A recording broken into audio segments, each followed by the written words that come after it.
Good morning children. This is my third video. In this video we are going to discuss respiration and its mechanism. Before seeing this video, please go through the previous video I have posted, that is part 1 and part 2. Please go through it. At the same time you subscribe our channel Nirja Education Campus. Don't forget. Now get into the chapter respiration, that is under the life processes only. The new heading, that is respiration. As we all know that yesterday we discussed the nutrition process consists of 5 steps, that is that ingestion, digestion, absorption, assimilation and excretion. So till absorption we discussed yesterday, this is the assimilation process, right? So digested food is assimilated into the body of the living organisms.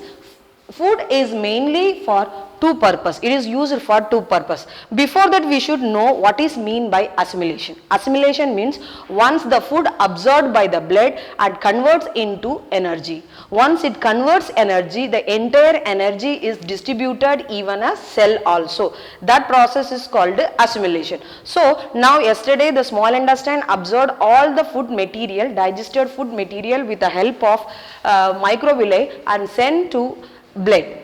Till that we discuss. Now today that assimilation process we are going to discuss means that food is converted into energy. How it is converted, that we are going to discuss in the assimilation. So there are the two purpose the assimilated food is there. One is the assimilated food is used as a fuel to get energy for the various life processes. As we yesterday discussed that life processes are different types, right? Nutrition, excretion, respiration, transportation, etc., etc. All the life process if we want to carry, so we need assimilated food. What is the meaning of assimilated food? The food is digested, it converts into energy. So the assimilated food is used as a fuel to get energy for the various process. And the second main function, the assimilated food is used as a material for the growth and repair of the body. Not only for the life processes, it also helpful for the growth of the organisms and repair of the body cells. Already what are the cells are dead or worn out, the new cells will be managed by the help of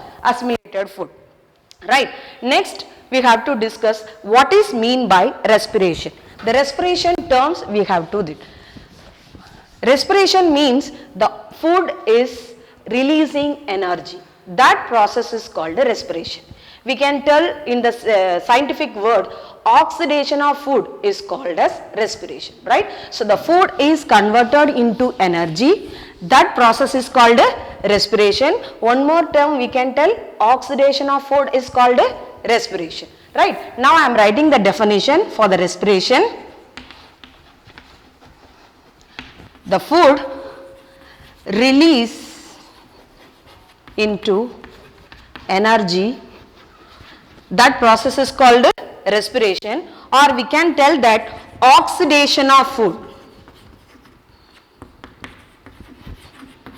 Food is also called respiration. Now what is meaning of oxidation? Oxidation means it is adding of oxygen into the food. Now I am writing the equation. You just see that food combined with oxygen, it converts into energy. Along with the energy, it releases some waste material like carbon dioxide and water in the form of water vapor. This process is called respiration.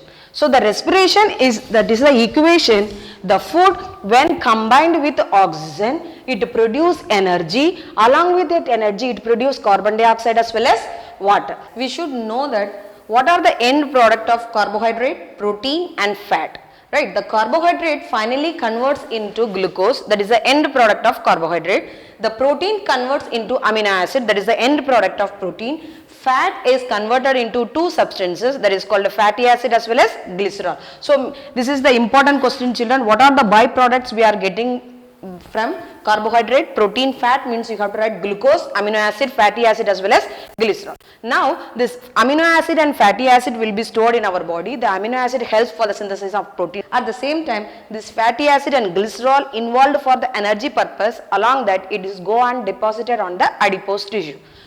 Now our motto is this glucose how it converts into energy. So I am writing here the equation. The glucose combined with oxygen, it converts into energy. Along with that energy, other two waste product also released, that is carbon dioxide as well as water. Water is released in the form of water vapor. So glucose formula C6H12O6 plus oxygen formula O2, it converts into ATP.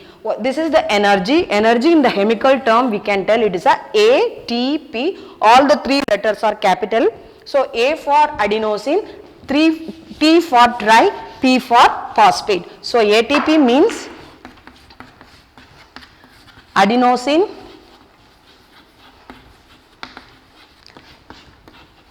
triphosphate. So this is called energy. So we can tell it is the energy currency of the cell. So DAS is the energy currency of the cell means ATP. So ATP is the inorganic substances which gives the energy to cell.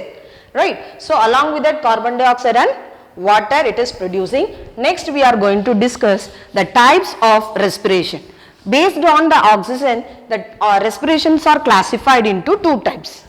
How many types? It is classified into two types based on the involvement of oxygen. First one is aerobic respiration.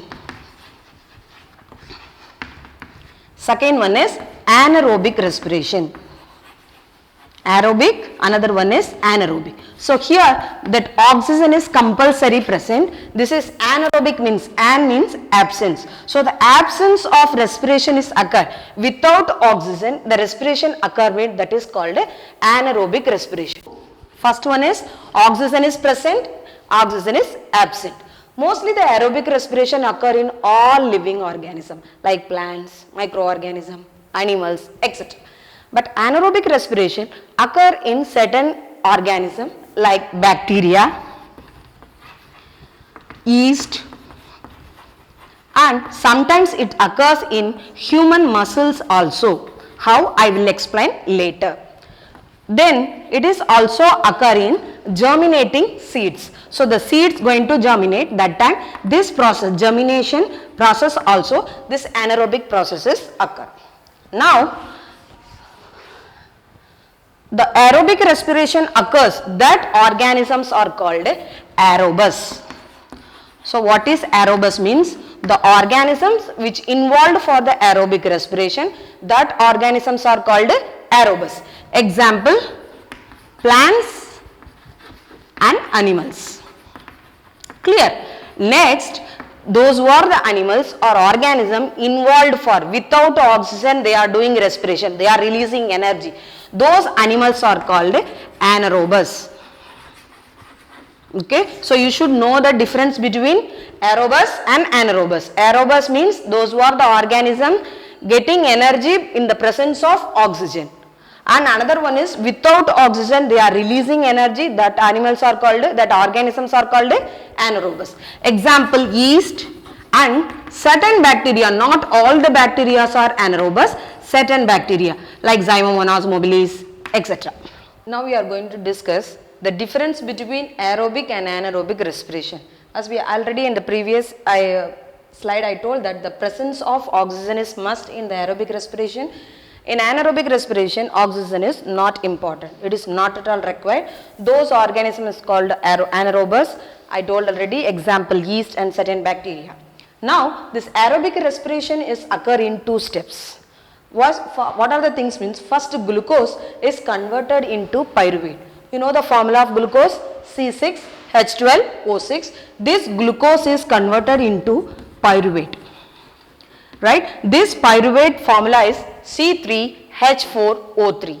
In this pyruvate is converted into ATP. This is the second step. So I told that it is occur in two steps. First, glucose is converted into pyruvate, then second step the pyruvate is converted into energy. So the first step, the glucose converted into pyruvate, it occurs on the cytoplasm of the cell. Next, the pyruvate is converted into energy. This process, the second step, occur inside the mitochondria. That's why we are telling mitochondria is a powerhouse of the cell, because mitochondria contain ATPase enzymes. This way the cellular respiration also occur. At the same time, here the anaerobic respiration, The glucose is in the absence of oxygen, first it produces pyruvate. The pyruvate immediately converted into two substances. It is that ethanol along with that energy.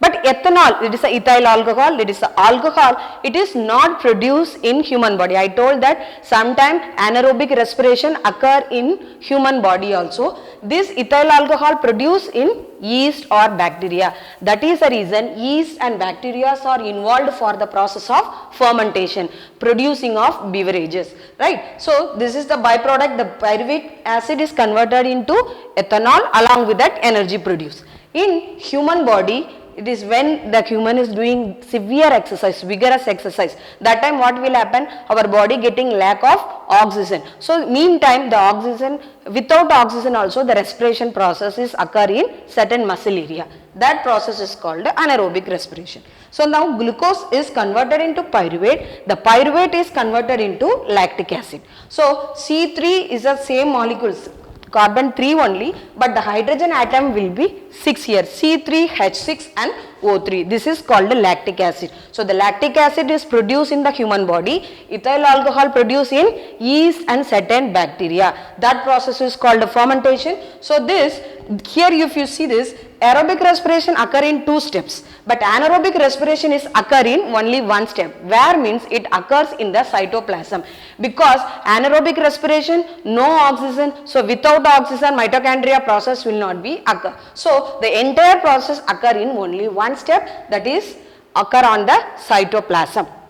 Okay, here aerobic or anaerobic, which is giving more energy, means the complete oxidation, the glucose is completely oxidized. So more energy is produced from aerobic respiration. Here glucose does not decompose completely, it produces less amount of energy. For example, 1 gram of glucose is converted into 38 molecules of ATP. Just 1 gram of glucose is converted into 38, more energy is produced. Here 1 gram of glucose is converted into 8 ATP molecules. So more energy is produced from aerobic respiration, less energy produced here. Clear? Last point you have to write the examples, human body, plants, etc. Here you have to write yeast, sometimes human muscle and germinating seed. I hope you all are understand the differences.